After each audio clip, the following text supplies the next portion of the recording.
Do you ever think to yourself how cool it would be just to be able to do a backflip? All the oohs and ahs you'd hear just from one simple skill?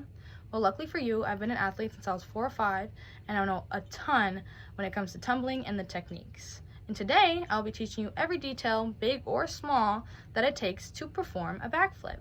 But first, I'll tell you everything that I recommend you have before you just chuck a backflip. And then I will teach you everything you need to know about that backflip and how to perform it. Some might not know, but I'm a cheerleader, and I've been cheering for about 10 years, but before that, I was a gymnast, a ballerina, an acrobat. I've done it all. So I have a lot of experience when it comes to cleanliness, form, and agility. But before I just teach you how to throw yourself backwards, I suggest that you stretch. Stretching is incredibly important when it comes to tumbling, because if your muscles are not limber and loose, you could risk pulling a muscle or your ACL just by simply either pulling the skill or landing on it wrong. And you do not want to pull a muscle, trust me.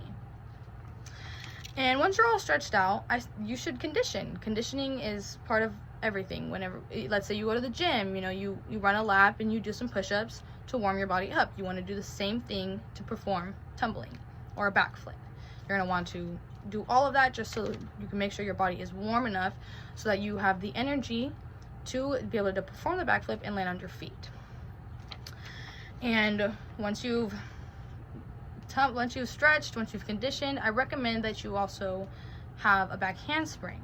A back handspring is kind of like a backflip, but your hands stay connected to the floor. So you go back, you land on your hands, and then you put you push off and you land on your feet, and you land with your feet together instead of at your at your chest. And once you know how to do a back handspring, I want you to practice how to do a running round off back tuck, which is where you run to gain some speed, and then a round off is like a cartwheel, but you land, instead of landing with your feet apart, you're going to land with your feet together and push off with your arms onto your feet so you can gain enough air time to do the backflip. And then once you have all those, once you've stretched, you've conditioned, you can start learning your backflip. So you're going to start by putting a large cheese mat. If you don't know what a cheese mat is, it's exactly what it sounds like. It's a mat that's built like a triangular piece of cheese, but it can also fold to look like a block of cheese. And you're going to put two by each other and then one on top and open that one and keep those two closed. And then you're going to make sure it's up at least to your shoulders or a little bit beneath your shoulders. That way you can practice jumping all the way up with your arms using your set, which is what we call that. A set is where you use your arms to gain enough air time, and then grab your legs and then have your knees tucked into your chest with your chin, and then you're going to roll back onto that mat. And you're going to do that a couple times until you feel confident in your set and in your form of the roll. And once you feel pretty confident in that, you are going to move on to what we call the tumble track. The tumble track is like a trampoline, but it's a little harder. It's not as bouncy.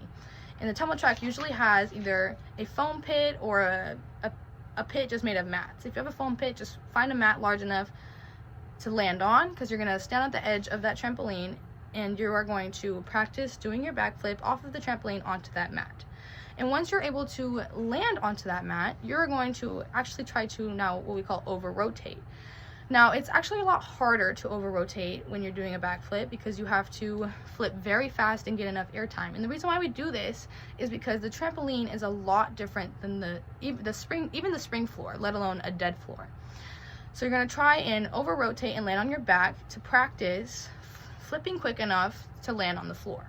And once you've landed a couple times on your back and you feel confident enough, you're going to move onto the floor and you're going to grab just a normal gym mat, a pretty thick one, pretty long one, and you're just going to stand on it and you're going to do your flips from the side off of it onto the floor.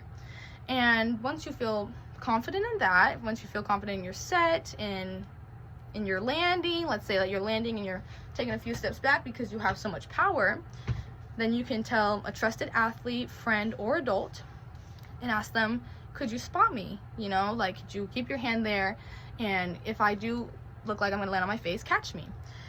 And once you or your spotter think, hey, you got this without me, or hey, I don't need you for this, just have them stand a little close by, maybe even put like a little soft mat underneath you, like not a thick mat at all, just like a small little like spring mat or whatever.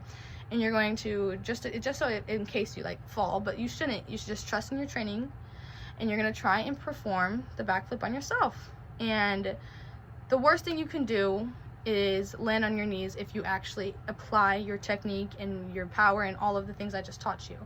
But if you don't do any of that, and let's say you bail, if you bail, it is the worst thing you can do rather than just trusting your training. Bailing could cause your neck to break, it can cause one of your arms to break, a finger, there's so many things that can go wrong when you bail. So it's better to just trust in the people that taught you how to do it and in yourself that you have this, and you'll be able to land every time on your feet. And that is how you perform a backflip. If you have any questions, I'll be more than happy to reply.